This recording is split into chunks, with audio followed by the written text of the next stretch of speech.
안녕하세요. 우리 셀트리온에 대해서 또 새로운 이슈가 나왔습니다. 같이 한번 볼 수 있도록 하겠습니다. 먼저 이 소식을 공유할 수 있게 해주신 오르락님에게 감사드립니다. 자, 같이 한번 볼게요. 셀트리온, 레키노라주 임상 3상 이미 착수. 환자 모집 속도 빨라. 임상 2상보다 대상자 수 3.5배 이상 늘려 한국, 미국, 스페인 등 10여 개 국가서 진행.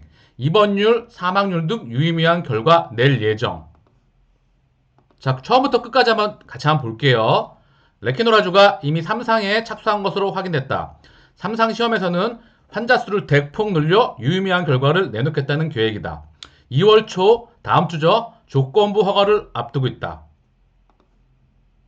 임상 3상을 위한 환자 모집과 투약에 들어갔다. 임상 3상 대상자는 1172명으로 임상 2상 327명보다 3.5배 이상 대폭 늘렸다. 증상이 발현한 지 5일 정도 된 사람들을 중심으로 경증, 중등증, 중증에 제한을 두지 않고 투약이 이루어질 방침이다. 임상 3상은 국내뿐 아니라 미국과 스페인, 루마니아, 이탈리아 등 10여 국에서 이루어질 예정이다. 레키노라주의 임상을 담당하고 있는 이상준 수석 부사장은 이미 3상을 시작했다. 임상 2상 결과가 발표된 후 임상 3상 환자로 참여할 수 있냐는 문의가 쇄도하고 있어 환자 모집이 빠르게 이루어질 것 같다. 검증자문단과 중앙약심에서 임상 3상 시험 결과를 제출한 것을 조건으로 식약처 품목 허가를 할 수 있다는 결론을 내렸다. 자, 다만 검증자문단은 이상에서 중등증에서 중증으로 이행하는 것을 유의미하게 감소시키는 것에 대한 명확한 결론을 내리기 힘들고 사망률에 대한 효과도 알 수 없었다고 설명했다. 또한 중앙약심은 이상에서 경증 환자에 대한 임상적 의미에 대해 결론을 내리기 어려우므로 투여 환자군을 고위험군 경증 환자와 중등증 환자로 제한해야 한다고 권고했다. 그러므로 충분한 환자를 대상으로 임상 3상을 진행해야 한다고 했다. 자, 이거 잠깐 설명드리고 갈게요. 굳이 알고 있는 내용이시겠지만 이거 자문단에서는 안정성, 일반적으로 사망한 사람이 없습니다. 그런데 무슨 안정성에 대해서 얘기를 할 수 있겠습니까? 그 부분이 중요한 팩트인 것 같고요. 또한 경증에서 중등증에서 중증으로 이해하는 것을 유의미하게 감소시키는지 명확한 결론을 내리기 어렵다. 이 말이 너무나 불분명하다. 왜? 지금은 이상 단계잖아요. 그래서 모수 자체가 적고 팬데믹 상황이기 때문에 지금 이렇게 말을 했던 부분이 우리가 조금 마음에 안 들었던 부분이죠. 결론, 경증에서 그리고 중등증에서 중증으로 넘어가는 환자 비율은 세계 최고였으며 그리고 우리 치료제는 정말 좋습니다. 3상을 진행하면서 추가적인 데이터 그리고 제도상으로 이제 인정을 받으면서 우리가 나아가면 되는 부분입니다. 자, 그리고 중앙약심도 하나 언급하고 가면은요. 이상에서 경증 환자에 대한 임상적 의미에 대한 결론을 내리기 어려우므로 이렇게 말을 했는데 이 부분도 좀 제가 좀 해석을 해서 말씀을 드리면 정상적인 환자, 그러니까 건강한 사람, 젊고 건강한 사람들은 자기 면역으로 나는 사람들도 있죠. 그리고 이제 자기 치료제를 투여받아서 낫던 사람도 있을 겁니다. 이 부분에 대해서 명확하게 말씀을 하기가 어렵다. 당연하겠죠. 모수가 작으니까. 허나 제일 중요했던 부분은 경증에서 중등증에서 중증으로 넘어가는 것을 막는 게 핵심입니다. 또한 면역력이 약한 사람이 지금 기저질환이 없어. 그리고 나이도 약간 있지만 좀 불안해. 자기 면역으로 혹시나 못 이기게 된다면 못 이기게 될 확률도 있죠. 그러면 이 부분에 대해서 책임질 수가 있습니까? 그렇기 때문에 지금은 뭐 약간은 뭐 제도상 있겠지만 결론은 경증에서 중증으로 넘어가는 걸 다시 한번 말씀을 드리면 독감 진단을 했어. 그러면 여기서 확진이 나왔잖아요. 확진? 그러면 바로 때려야 되는 게 저는 맞다고 생각하고 있습니다.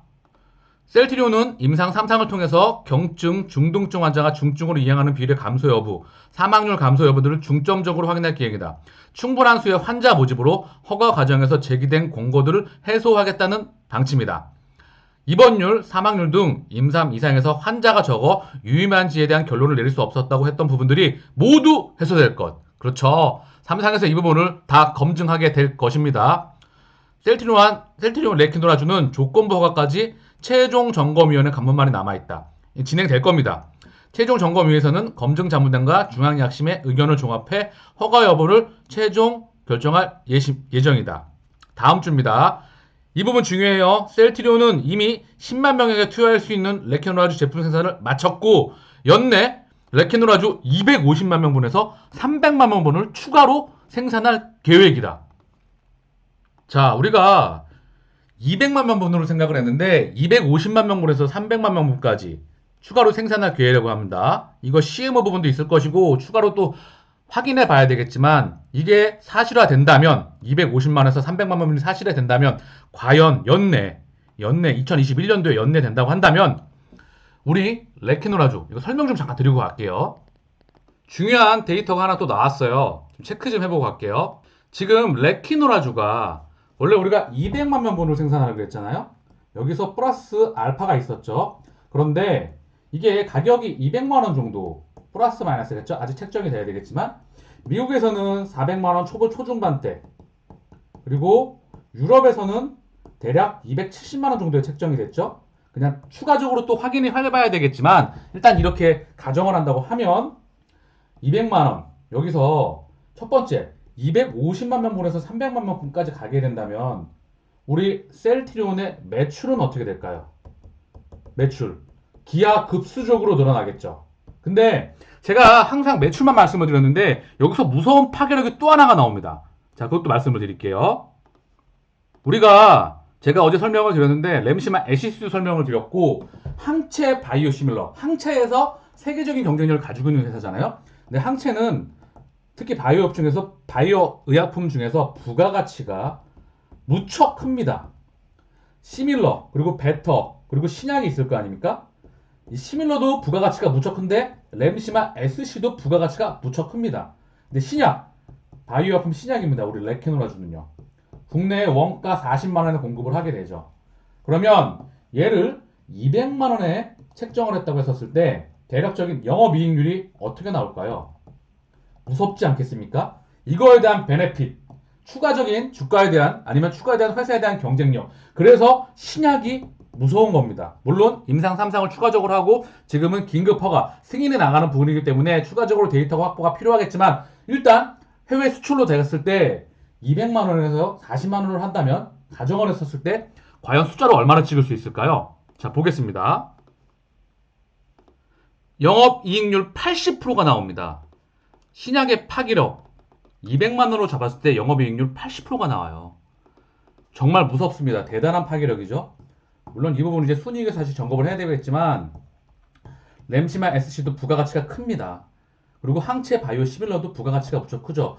여기서 캐시카우로 나오게 되면 다시 투자가 이루어지겠지만 지금 200만 명분에서 250만 명에서 300만 명까지 간다고 하면 정말 대단한 우리 레키노라주 기대가 되고 있습니다. 추가적으로 여기 덧붙여서 생산 캐파가 늘어나는 부분에 대한 확인이 필요할 거고 이 부분에 대한 데이터가 나오는 대로 다시 한번 업데이트 해드릴 수 있도록 하고요. 조금 더 제가 이 자료를 공유할 수 있도록 정보를 제공해 주신 오로라님께 다시 한번 감사드리고요. 또 추가로 다른 내용으로 방송을 업데이트 해드릴 수 있도록 할게요. 자, 감사합니다. 내용이 도움이 되셨다고 한다면 구독과 좋아요 부탁드리겠습니다.